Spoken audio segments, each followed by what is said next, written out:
تو صحابہ کرام پہلے تو نماز سے پہلے آسمان کی طرف دیکھ لیا کرتے تھے، اس کے بعد وہ اپنی نظریں نیچی گاڑ کے رکھتے تھے۔ حضرت ابوبکر صدیق رضی اللہ تعالیٰ عنہ کے بارے میں تو آتا ہے کہ جب آپ نماز میں کھڑے ہوتے تھے تو ایسے کھڑے ہوتے تھے جیسے کوئی ایک لکڑی کی شاخ زمین میں گاڑ دی گئی ہو۔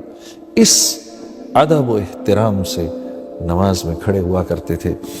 تو الذین هم فی صلاتهم خاشعون، صحابہ کرام کا یہ شعار تھا۔ اس کے بعد کہ جیسے اللہ کے نبی صلی اللہ علیہ وسلم فرماتے تھے نا کہ میری آنکھوں کی ٹھنڈک نماز میں ہے، تو صحابہ کرام بھی اپنے دل کے پیالے کو خالی کر کے نماز میں کھڑے ہوا کرتے تھے۔ اور ہاں میرے دوستو، اگر غور کرو، کسی نے حضرت عمر رضی اللہ تعالیٰ عنہ سے پوچھا، آپ کو اللہ نے اتنی بڑی سلطنت عطا فرمائی، یہ اتنی بڑی سلطنت آپ سے بن کیسے گئی؟ تو فرمایا، عربی کا جملہ تھا، مجھے تو یاد نہیں، لیکن اس کا مفہوم یہ تھا کہ دن ہم گھوڑے کی پیٹھ پر گزارتے تھے اور رات جانماز پر گزارتے تھے، اس طرح اللہ نے ہم کو یہ سارا کا سارا عالم عطا فرمایا۔ اور مسلمان کے ہیں بھی یہی دو کام، حرکت میں رہنا، متحرک رہنا، اللہ کے دین کے لیے دور دور تک جانا اپنے اوقات کو فارغ کر کے، اور لوگوں تک اللہ کی بات کو پہنچانا، اللہ کی تعریف کرنا، اس کے نبی کی تعریف کرنا۔ دن میں اِنَّ لَكَ فِي النَّحَارِ سَبْحًا طَوِيلًا، اللہ رب العزت ہمارے نبی صلی اللہ علیہ وسلم کے بارے میں فرما رہے ہیں کہ اے میرے نبی، صبح آپ لوگوں کے سمندر میں تیر رہے ہوتے ہیں۔ جب اللہ یہ کہیں تو سوچو اللہ کے نبی کیسے لوگوں کے پاس جایا کرتے ہوں گے، کیسے لوگوں کے، اے میرے نبی دن بھر آپ لوگوں کے سمندر میں تیر رہے ہوتے ہیں، لوگوں تک اللہ کی بات پہنچا رہے ہیں، تو یہ کام ہے ہمارا۔ اور رات کو اللہ کے سامنے خشوع و خضوع سے کھڑے ہو جانا، کہ کسی اللہ والے سے یہ سنا کہ تہجد کی نماز کے بعد جو دعا ہے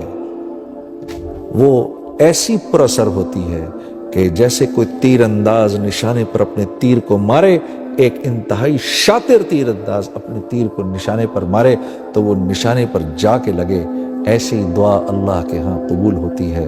رات کو۔ میرے عزیز دوستو، کیونکہ ہم اللہ کو ویسا سمجھتے نہیں جیسی اللہ کی ذات ہے، وما قدر اللہ حق قدرہ والارض جمیعا، ہم کیونکہ اللہ کی قدر ویسی کرتے نہیں، اللہ خود فرما رہے قرآن میں،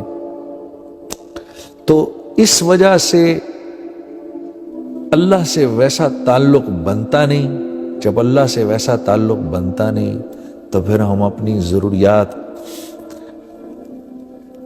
کیونکہ ہم اللہ سے ایسا تعلق بناتے نہیں، اس لیے میرے دوستوں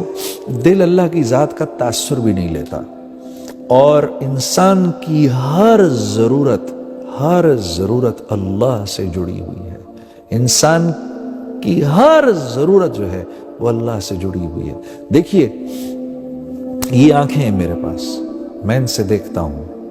کیا میں ان سے دیکھتا ہوں؟ جس بھائی کے پاس آنکھیں نہ ہوں اس سے پوچھو تو صحیح جا کر، ہاں یہ جملہ ہی باطل جملہ ہے جو میں نے ابھی کہا ہے کہ میں آنکھ سے دیکھتا ہوں۔ وہ آپ سے کہے گا آنکھ تو میرے پاس بھی ہے،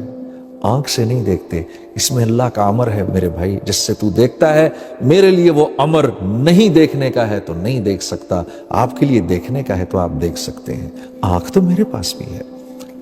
یہ زبان ہے میرے پاس، بھینس کی اس سے 4 گز لمبی زبان ہے، اگر زبان ہی بولتی تو بھینس بولتی، کیوں نہ بولتی؟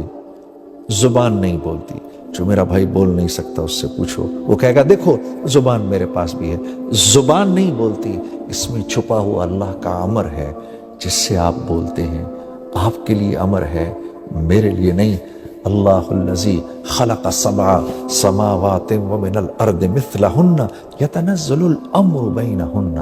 لہ ملک السماوات والارض وإلی اللہ ترجع الامور۔ یہ وہ رب ہے کہ دنیا میں ہونے والا ہر امر اپنے ہونے سے پہلے اللہ سے پوچھتا ہے، یا اللہ تو مجھے بتا میں نے کیسے ہونا ہے۔ عزیز دوستو، کیونکہ دل اللہ کی ذات کے تاثر سے خالی ہے، اس لیے نماز میں جی نہیں لگتا، اور نماز سے اپنی ضروریات کے پورا ہونے کا یقین بھی نہیں ہوتا۔ جب ہم لوگوں کے سامنے اللہ کی تعریف کرتے ہیں تو اس یقین کو ٹھیک کرنے کے لیے کرتے ہیں کہ ملے گا تو اللہ کے ہاں سے ملے گا، کریں گے تو اللہ کریں گے۔ ہاں جو کچھ جہاں جہاں سے ہوتا آ رہا ہے وہاں سے نہیں ہو رہا، کرنے والی ذات اللہ کی ہے۔